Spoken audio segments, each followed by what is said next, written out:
Friends, welcome back to my YouTube channel study about hearing impairment. I am Deepa Singh. I hope आप सभी अच्छे होंगे। तो आज का जो हमारी वीडियो होने वाली है वो है बीएड स्पेशल एजुकेशन के सेकंड ईयर पेपर 9 की ऊपर। पेपर 9 का नाम है विज्ञान और गणित पढ़ने की सामग्री और पद्धति। इसकी यूनिट फर्स्ट पढ़ेंगे जिसका नाम है विज्ञान और गणित का परिचय। इस यूनिट का जो फर्स्ट पॉइंट है वो है विज्ञान, परिभाषा, लक्ष्य और उद्देश्य कि मतलब विज्ञान की क्या परिभाषा है, क्या लक्ष्य है और क्या उद्देश्य है। तो इन सबको पढ़ने से पहले हम पढ़ेंगे इसके बारे में थोड़ा सा परिचय। तो आइए चलिए पढ़ते हैं। मनुष्य अपने आसपास हो रही परिस्थिति परिवर्तनों को समझने का प्रयास करता रहा है और अपने विभिन्न इंद्रियों जैसे स्वाद, सुनना, गंध, देखना और स्पर्श के माध्यम से लगातार बड़ी संख्या में छापों को प्राप्त करता रहा है। उन्होंने अपनी इंद्रियों और अपने संचार क्षमता का प्रभावी उपयोग करते हुए अपने परिवेश के बारे में जानकारी एकत्रित की है। विभिन्न अलग अलग तथ्यों में सामान्यीकरण और परस्पर प्राप्ति के बाद मानव ज्ञान के रूप में जाना जाता है। ज्ञान और सत्य की खोज की प्रक्रिया में मनुष्य ने विज्ञान के रूप में ज्ञात का एक विशाल भंडार इकट्ठा किया है जिसके माध्यम से हम स्वयं को अपने परिवेश और पर्यावरण को समझने के लिए पर्याप्त सहायता प्राप्त कर सकते हैं कि हम अपने आप के लिए अपने परिवेश और अपने पर्यावरण को समझने के लिए एक सहायता प्रदान कर सकते हैं विज्ञान के माध्यम से। दूसरा पॉइंट है हम नए खोजों और ज्ञान के पुराने भंडार में समायोजन करके अपने जीवन को बेहतर बनाने और अधिक आरामदायक बनाने के लिए आधार प्राप्त कर सकते हैं कि मतलब नई नई जो खोज की जाती हैं उनको और जो हमारे ज्ञान के पुराने भंडार में समायोजन करके हम अपने जीवन को बेहतर बनाने के योग्य हो पाते हैं। ठीक है, नेक्स्ट है इसमें परिभाषा। विज्ञान की क्या परिभाषा है वो देखते हैं। सामान्य सत्य को कवर करने वाला ज्ञान या ज्ञान की एक प्रणाली या सामान्य कानूनों का संचालन विशेष रूप से वैज्ञानिक विधियों के माध्यम से प्राप्त और पठित है कि जो सामान्य सत्य को कवर करने वाला या तो ज्ञान या ज्ञान की एक ऐसी प्रणाली है जो सामान्य कानूनों का संचालन करके वैज्ञानिक विधियों के माध्यम से प्राप्त और पठित है। नेक्स्ट है ऐसा ज्ञान और ज्ञान की ऐसी प्रणाली जो भौतिक दुनिया और उसकी प्रक्रिया से आच्छादित है कि जो ज्ञान है या ज्ञान की वो प्रणाली जो भौतिक दुनिया है हमारी उस प्रक्रिया में एक आच्छादित है। नेक्स्ट है वैज्ञानिक कानूनों के साथ व्यवहारिक रूप से सामंजस्य बिठाने वाली एक प्रणाली या विधि है कि जो वैज्ञानिक कानून है वो हमारे व्यवहारिक रूप से उसमें सामंजस्य बिठाने वाली एक प्रणाली है या फिर एक विधि है। ठीक है, नेक्स्ट अब हम पढ़ते हैं कि लक्ष्य और उद्देश्य के बीच क्या अंतर है। पहला है लक्ष्य, शिक्षा व्यवस्था को दिशा प्रदान करना कि जो शिक्षा की व्यवस्था है उसको एक दिशा प्रदान करता है। ऑब्जेक्टिव, लक्ष्य की ओर निर्देशित करता है कि जो ऑब्जेक्टिव है वो हमारे को लक्ष्य की ओर डायरेक्शन देता है। ठीक है, नेक्स्ट है लक्ष्य दीर्घकालीन लक्ष्य होते हैं कि जो हमारे लक्ष्य होते हैं वो लॉन्ग टर्म होते हैं, जो ऑब्जेक्टिव्स होते हैं वो हमारे शॉर्ट टर्म होते हैं। व्यापक और सामान्य, जो लक्ष्य का जो क्षेत्र होता है वो व्यापक होता है और सामान्य होता है। उद्देश्य का जो क्षेत्र विशिष्ट और सटीक होता है। नेक्स्ट है कई विषयों के लिए सामान्य है कि जो लक्ष्य है हमारे वो कई विषयों में सामान्य होते हैं। ऑब्जेक्टिव्स, पाठ्यक्रम से पाठ्यक्रम में विभिन्नता कि मतलब जो हमारे उद्देश्य होते हैं जैसे जैसे हम नई नई चीज़ पढ़ते हैं उन सबके अलग अलग उद्देश्य होते हैं। ठीक है, नेक्स्ट लक्ष्य क्या है। शैक्षिक उद्देश्य शिक्षा प्रक्रिया को दिशा निर्देश प्राप्त करने में सहायता प्रदान करते हैं। जो शैक्षिक उद्देश्य होते हैं, जो हमारे एजुकेशनल ऑब्जेक्टिव्स होते हैं वो हमारी शिक्षा प्रक्रिया को एक डायरेक्शन देने में सहायता प्रदान करते हैं। अध्ययन के लिए प्रस्तावित पाठ्यक्रम किया जाता है कि जो हमारे पढ़ने के लिए एक प्रस्तावित पाठ्यक्रम को बनाया जाता है। पाठ्यचर्या और सह पाठ्यचर्या संबंधित गतिविधियों और कक्षाओं में प्रदान किए गए सीखने के अनुभव सभी इन उद्देश्यों की प्रणाली के लिए निर्देशित है कि पाठ्यचर्या सह पाठ्यचर्या में होने वाली जो भी गतिविधियाँ हैं या उनसे जो भी अनुभव प्रदान करते हैं उनको एक निर्देशित या कोई एक डायरेक्शन दिखाता है। ज्ञान और विज्ञान पढ़ने का उद्देश्य भाषा और सामाजिक विज्ञान पढ़ने के उद्देश्य से स्पष्ट रूप से भिन्न है कि जो ज्ञान और विज्ञान का जो अध्ययन है वो हमारे भाषा और सामाजिक विज्ञान के पढ़ने से बिल्कुल अलग है। ठीक है, यहाँ तक आई होप आप सभी को समझ में आया होगा, इतना हार्ड नहीं था।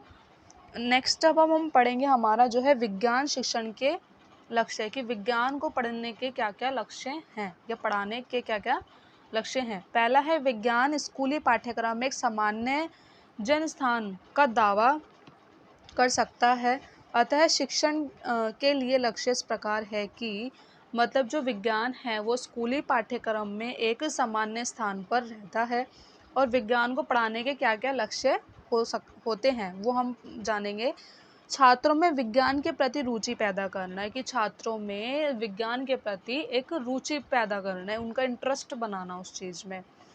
ठीक है, छात्रों को उनके दैनिक जीवन में विज्ञान द्वारा निभाई गई महत्वपूर्ण भूमिका से परिचित कराना, कि जो छात्रों में उनके दैनिक जीवन में होने वाली जो भी गतिविधियां हैं विज्ञान के द्वारा उन सब चीज़ों से उनको परिचित कराना। छात्रों में वैज्ञानिक संस्कृति विकसित करना, कि जो छात्रों में एक साइंटिफिक कल्चर या वैज्ञानिक संस्कृति के प्रति एक रुचि या उनको उस चीज़ का विकास कराना। छात्रों में उन व्यवस्थाओं के लिए तैयार करना जिनके लिए विज्ञान में विशेष आभार की आवश्यकता होती है, कि छात्रों में उन व्यवस्थाओं के लिए तैयार करना जिनके लिए हमारे विज्ञान का भी एक महत्वपूर्ण भूमिका होती है। वैज्ञानिक दृष्टिकोण से छात्रों में वैज्ञानिक दृष्टिकोण और विज्ञान संस्कृति मूल्यों का विकास कराना, कि जो वैज्ञानिक दृष्टिकोण से उनके छात्रों में वैज्ञानिक दृष्टिकोण और विज्ञान संस्कृति के मूल्यों का विकास कराना, मतलब कि बच्चों में वो चीज़ का विकास कराना है कि बच्चे विज्ञान के प्रति या विज्ञान के प्रति एक उनके अंदर एक वैल्यू, उस चीज़ की वैल्यू डेवलप हो। ठीक है, अब है हमारे विज्ञान के लक्ष्य, कि विज्ञान के क्या क्या लक्ष्य हो सकते हैं। पहला है क्षमताओं और कौशलों का विकास, कि मतलब हमारी एबिलिटीज़ और स्किल्स का डेवलपमेंट होना। दूसरे विषयों के अध्ययन में सहायता प्रदान करना, विज्ञान एक ऐसा विषय है कि जो दूसरे विषयों को पढ़ने में भी काफ़ी हेल्प करता है। ज्ञान का लक्ष्य, कि इसमें विज्ञान के माध्यम से काफ़ी नॉलेज हमारी बढ़ती है। व्यवसायिक करियर के लिए आधार प्रदान करना, कि हमारे करियर के लिए एक सहायता प्रदान करना। व्यवहारिक लक्ष्य की मतलब उनके बिहेवियर में भी काफ़ी उनके बिहेवियरल लक्ष्य जो वो व्यवहारिक लक्ष्य होता है उनमें भी काफ़ी सहायता प्रदान करता है। वैज्ञानिक दृष्टिकोण के विकास की दिशा के मतलब वैज्ञानिक दृष्टिकोण के माध्यम से उनके विकास को दिशा प्रदान कराना। ठीक है, सांस्कृतिक लक्ष्य, सामाजिक लक्ष्य और मनोवैज्ञानिक लक्ष्य, ये हमारे विज्ञान के लक्ष्य थे। ठीक है, विज्ञान के लक्ष्य जानेंगे हम। विज्ञान शिक्षण का लक्ष्य, कि विज्ञान को पढ़ाने के क्या क्या लक्ष्य हैं। तो पहला जो है एट प्राइमरी स्टेज, कि हम प्राइमरी स्टेज पे 1st to 5th क्लास तक के बच्चों को विज्ञान पढ़ाने के क्या क्या लक्ष्य हो सकते हैं। सेकंड है हायर मिडल प्राइमरी स्टेज, ठीक है, 5th to 7th क्लास तक के बच्चों को विज्ञान पढ़ाने के क्या क्या उद्देश्य हो सकते हैं। ठीक है, lower secondary stage 8 to 10th class तक के बच्चों को विज्ञान पढ़ाने के क्या क्या उद्देश्य हैं वो हम जानेंगे। At higher secondary stage 11th to 12th उस क्लास में इस विज्ञान को पढ़ाने के लिए क्या क्या उद्देश्य हो सकते हैं। इसी प्रकार से जो विज्ञान शिक्षण का जो लक्ष्य है वो काफ़ी अलग अलग होते हैं, अलग अलग क्षेत्र में उसके अलग अलग लक्ष्य होते हैं। तो आइए चलिए जानते हैं। पहला है प्राथमिक स्तर पर, कि प्राथमिक स्तर पर विज्ञान शिक्षण का क्या क्या लक्ष्य हो सकते हैं। तो पहला है 1st to 4th क्लास तक का बच्चों को प्रकृति के अध्ययन में रुचि जगाना और उन्हें प्रकृति परिवेश कराना, कि मतलब बच्चों के अंदर प्रकृति के अध्ययन में रुचि जगाना और उनके प्राकृतिक परिवेश के में भी काफ़ी विकास कराना। ठीक है, स्वच्छता और स्वस्थ की अच्छी आदतों को विकसित कराने में सहायता प्रदान करते हैं। एक स्वच्छता और स्वस्थ रहने की अच्छी आदतों को विकसित करने में सहायता प्रदान करता है। बच्चों को विज्ञान के अनुप्रयोग के बारे में शिक्षित करना और उनके भौतिक और सामाजिक वातावरण में, कि उनके बच्चों के भौतिक और सामाजिक वातावरण में विज्ञान के अनुप्रयोग के बारे में शिक्षित कराना। ठीक है, ये तो था हमारा प्राथमिक स्तर पे। नेक्स्ट है हमारा उच्च मध्य प्राथमिक स्तर पर, मतलब फिफ्थ टू सेवेंथ। ठीक है, उच्च कक्षाओं में आगे की पढ़ाई के लिए आवश्यक आधार प्रदान करना है, कि आगे जो हमारी जो क्लासेस बढ़ती हैं स्टेज वाइज, उनमें उसको पढ़ने के लिए काफ़ी आवश्यक आधार माना जाता है। वो काफ़ी सहायता प्रदान करता है, बच्चों की काफ़ी हेल्प करता है।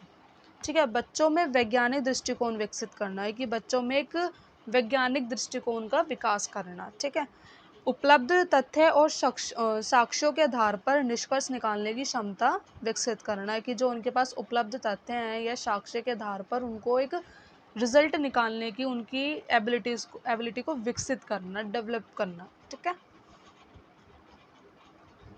नेक्स्ट है निम्न माध्यमिक स्तर पर, कि मिडल प्राइमरी स्टेज पे क्या होता है कि 8 to 10 तक के बच्चों को विज्ञान पढ़ाने के क्या क्या लक्ष्य हो सकते हैं वो उसमें पढ़ेंगे। विज्ञान के तथ्य और सिद्धांतों को गहन अंत दृष्टि प्रदान कराना है, कि विज्ञान के तत्व और सिद्धांतों को काफ़ी गहराई तक दृष्टि प्रदान कराना, काफ़ी गहराई तक उनको समझाना।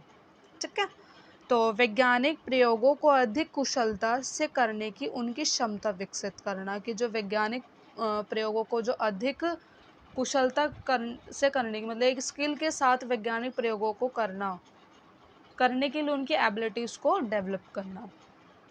छात्रों को उपयोगी वैज्ञानिक गतिविधियों को शौक और अवकाश के समय की गतिविधियों के रूप में अपनाने और सीखने में मदद करने के लिए भी शिक्षण विज्ञान को पढ़ाया जाता है। ठीक है, नेक्स्ट है उच्चतर माध्यमिक स्तर पर, कि मतलब 11 to 12 क्लास के बच्चों को विज्ञान क्यों पढ़ाया जाता है। शिक्षण नवीनतम अवधारणाओं से परिचित कराना और विज्ञान के विशिष्ट शाखाओं में उन्नति प्रदान कराना, कि उच्च नवीनतम नई नई अवधारणाओं से परिचित कराना उनको, और विज्ञान के विशिष्ट शाखाओं मतलब विज्ञान की अलग अलग शाखाओं में उन्हें एक उन्नति प्रदान कराना। ठीक है, जैसे कि चिकित्सा, कृषि, इंजीनियर आदि जैसे कार्यों संबंधी विशिष्ट कार्यों के अध्ययन के लिए सहायता प्रदान कराना, कि 12th के बाद अगर अब हर बच्चा कोई साइंस साइड से साइंस साइड लेता है, कोई इंजीनियर बनता है, कोई डॉक्टर बनता है, तो उन चीज़ों के लिए उनको उन चीज़ों को पढ़ने के लिए काफ़ी सहायता प्रदान करता है। ठीक है, नेक्स्ट है छात्रों को स्वतंत्र गहराई में प्रोत्साहित करने के लिए उनकी विशिष्ट शाखाओं और क्षेत्रों का अध्ययन, कि छात्रों को एक स्वतंत्र बनाने के लिए काफ़ी प्रोत्साहित करता है, अलग अलग शाखाओं में अलग अलग क्षेत्र में पढ़ने के लिए। ठीक है, नेक्स्ट है विज्ञान शिक्षण के उद्देश्य, कि विज्ञान शिक्षण के क्या क्या उद्देश्य हैं। ठीक है, उद्देश्य लक्ष्य का ही एक भाग है, जो उद्देश्य है वो भी एक लक्ष्य का एक भाग है, क्योंकि उद्देश्य जो होते हैं वो हमारे शॉर्ट टर्म्स होते हैं, जो लक्ष्य होते हैं वो हमारे लॉन्ग टर्म होते हैं। ठीक है, उसका परिचय जानेंगे। संपूर्ण शैक्षिक प्रणाली उन लक्ष्यों की ओर निर्देशित है जो छात्र का सर्वांगीण विकास की ओर ले जाते हैं, कि जो संपूर्ण शैक्षिक जो प्रणाली है हमारी, जो एजुकेशनल प्रणाली है, उन लक्ष्यों की ओर निर्देशित करता है जिसमें छात्र का पूरी तरह से विकास होता है या विकास की ओर ले जाता है। लक्ष्यों का वह भाग जिसे विद्या प्राप्त करने की आशा कर सकते हैं, कि मतलब लक्ष्य का वह भाग उद्देश्य है जो विद्या में काफ़ी तरीके से विद्या प्राप्त करने की आशा कर सकते हैं, वह उद्देश्य कहलाता है। इसलिए एक उद्देश्य का वह हिस्सा है जिसकी तुलना में एक संकीर्ण शब्द है, कि इसलिए एक उद्देश्य का वह हिस्सा है जिसकी तुलना में एक संकीर्ण शब्द है। एक उद्देश्य संभावित उपलब्धि का एक बिंदु या अंत निर्देशित है जो छात्र जब पूरी शैक्षणिक प्रणाली शैक्षिक उद्देश्य की ओर निर्देशित करता है कि जो ऑब्जेक्टिव्स हैं वो बच्चे को एक शैक्षिक प्रणाली की ओर काफ़ी तरह के उद्देश्यों की ओर दिशा प्रदान कराता है। पहला है नॉलेज ऑब्जेक्टिव, मतलब ज्ञान का उद्देश्य। ठीक है, नेक्स्ट है अंडरस्टैंडिंग ऑब्जेक्टिव, समझ का उद्देश्य। एप्लीकेबल ऑब्जेक्टिव की मतलब किस एप्लीकेशन ऑब्जेक्टिव की मतलब विज्ञान के माध्यम से किन किन चीज़ों पर अप्लाई कर सकते हैं। Skill objective, interest objective, attitude objective और एप्रिशिएशन ऑब्जेक्टिव। ठीक है, तो पहला हम पढ़ेंगे ज्ञान का उद्देश्य, मतलब नॉलेज ऑब्जेक्टिव। छात्रों और शब्दों, तथ्यों, परिभाषाओं, सिद्धांतों तथा प्रक्रियाओं से संबंधित विज्ञान का ज्ञान प्राप्त करते हैं। कि ज्ञान मतलब नॉलेज ऑब्जेक्टिव से क्या है कि छात्रों में शब्दों के बारे में, तथ्यों के बारे में, उनके परिभाषाओं के बारे में, सिद्धांतों के बारे में और उनकी प्रक्रियाओं से संबंधित ज्ञान प्राप्त कराता है। ठीक है, समझ का उद्देश्य, छात्र विज्ञान से संबंधित तथ्य परिभाषाओं से संबंधित ज्ञान प्राप्त करता है। कि मतलब जो छात्र है वो विज्ञान से संबंधित तथ्य परिभाषाओं से संबंधित ज्ञान प्राप्त करता है। एप्लीकेशन ऑब्जेक्टिव कि मतलब छात्र अपने ज्ञान और विषय की समझ को अपने दैनिक क्रिया की गतिविधियों तथा परिचित विधियों में लागू करने में विकसित करता है। कि जो विज्ञान के माध्यम से बच्चा उस चीज़ को काफ़ी चीज़ों की नॉलेज लेता है और अपने उस विषय की समझ को अपनी डेली लाइफ में अपनी डेली लाइफ की क्रियाओं की गतिविधियों में उस चीज़ को अप्लाई करता है, उस चीज़ से करने की कोशिश करता है या करने में सहायता प्रदान करता है। ठीक है, नेक्स्ट है कुशल उद्देश्य, मतलब स्किल ऑब्जेक्टिव्स। नेक्स्ट है कुशल उद्देश्य, छात्र गणितीय कौशल, जोड़ तोड़ कौशल, चित्र कौशल, वैधारक कौशल, संग्रह तथा संरक्षण कौशल जैसे कौशलों से विकसित करेंगी। मतलब ज्ञान के माध्यम से बच्चा जोड़ तोड़ करना भी सीखता है, काफ़ी स्किल्स का उनके अंदर डेवलपमेंट होता है। ठीक है, रुचि स्किल्स, छात्रों में विज्ञान की दुनिया के प्रति रुचि विकसित करना। कि छात्रों में विज्ञान की दुनिया के प्रति उनमें इंटरेस्ट बनाना। ठीक है, इंटरेस्ट मतलब रुचि का विकास करना। एटीट्यूड ऑब्जेक्टिव, विज्ञान के अध्ययन से विद्यार्थी में वैज्ञानिक अभिवृत्ति का विकास होता है। कि विज्ञान के अध्ययन से बच्चों में वैज्ञानिक अभिवृत्ति का विकास होता है। ठीक है, प्रशंसा उद्देश्य, शिक्षा सराहना करता है मानव कल्याण में विज्ञान की योगदान है। कि शिक्षा यह सराहना करती है कि विज्ञान का अध्ययन मानव कल्याण में काफ़ी योगदान करता है। ठीक है, ये था हमारा विज्ञान के परिभाषा, उसके लक्ष्य, उसके ऑब्जेक्ट। ठीक है, ये चीज़ हमने उस पूरे उसमें पढ़ी थी और आई होप आप सभी को ये चीज़ समझ में भी आई होगी। और प्लीज़ मेरे चैनल को ज़्यादा अपना प्यार दीजिएगा और मेरे चैनल को, मेरी वीडियोस को काफ़ी शेयर कीजिएगा। मैं धीरे धीरे सारे नोट्स आपको प्रोवाइड कराऊंगी। ठीक है, और मेरे चैनल को सब्सक्राइब कीजिएगा। बहुत बहुत धन्यवाद आपका।